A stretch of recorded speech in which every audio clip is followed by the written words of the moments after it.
surprised they didn't double you very much tonight? Just play the game. I don't go into a game expecting a double or expecting single coverage. I just go with the flow, and however it's played, I just play the game. Within the context of your team defense improving the last 3 games, how has DeAndre Liggins been a part of that? I mean, everyone's been a part of it, and his energy and his effort has been a huge part of it as well. He doesn't need much. It's an opportunity, and he's played great the last 3 games. Ron, you passed Elvin Hayes tonight on the all-time scoring list. If you look at the guys in the top 10, most of them, the casual fan would know who they are and what they've done. Hayes would probably not be that way. How much do you know about him? I read upon him. I know the history of the game. I haven't got an opportunity to see him much, but I knew how dominant he was in his era, and in the way he played the game. So, anytime I mention any of the greats, he's one of them. It's very surreal and very humbling. LeBron, can you talk about Iman Shumpert and just his improved play this year and what he means to you guys in that second unit? Well, that's one thing. He went to the summer saying that last year he was disappointed in his ability, disappointed in his season last year, even though I felt like he was great for our team and what he did to our team, but he wanted to come in being a better basketball player just for himself, and he's improved, and it's helped our team improve.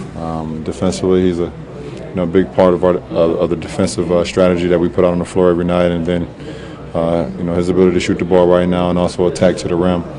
His athleticism helps us out a lot, so it's great to see where he is at this point in the season.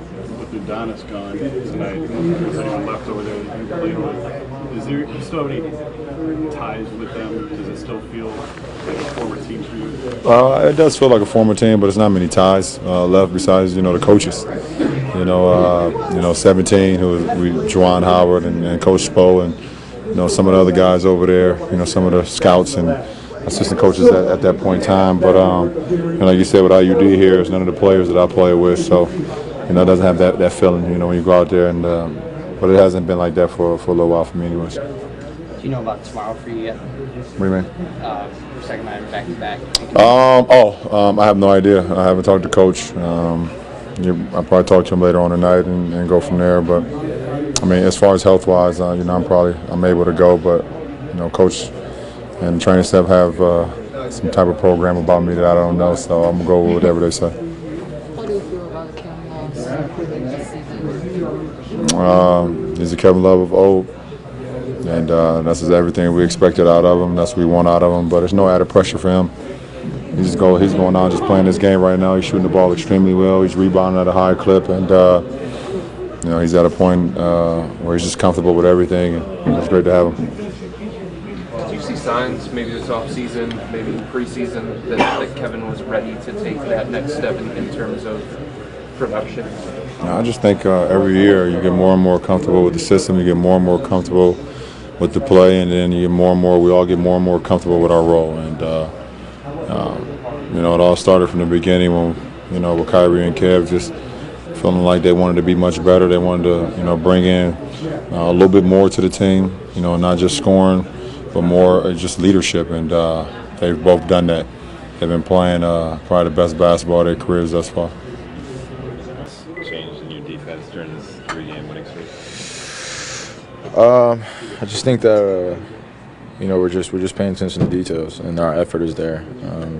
Talked about it over the last few games. Us just getting back to just playing competitive basketball and just really being there for one another. We had a great practice in Toronto. We just had to have carryover and the focus level, and us just sticking to the game plan, executing defensively at a high level. It's working for us, and we just want to have the consistency.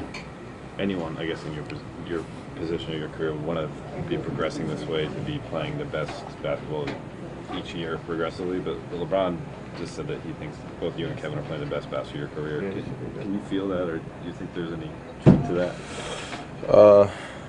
Yeah, I mean, it kind of goes without saying. I mean, we come off a type of year we had last year. Like I said, I don't want to hold on to it, but it does a load for our confidence. Coming to this season, we know what to expect. The trust factor is there. There are really no more questions in terms of what level we have to play at in order to be great every single night. We don't have the the kind of the miscues and the unknowns. All the questions are answered, and we're just straight up with one another, honest all the time. And if there's a problem, we fix it right away, and that's the telltale sign of a maturing, great basketball team. So, for us, we just know what to expect. So. Kyrie is someone who often shares the backcourt with Iman Shumpert. How cool is it to see him kind of bounce back from his shooting slump last year, and now he's top 10 in the NBA in three-point shooting? How cool is that to see? It's great, man. It starts with the work in the summertime, and it carries over into the season. He put a lot of work in.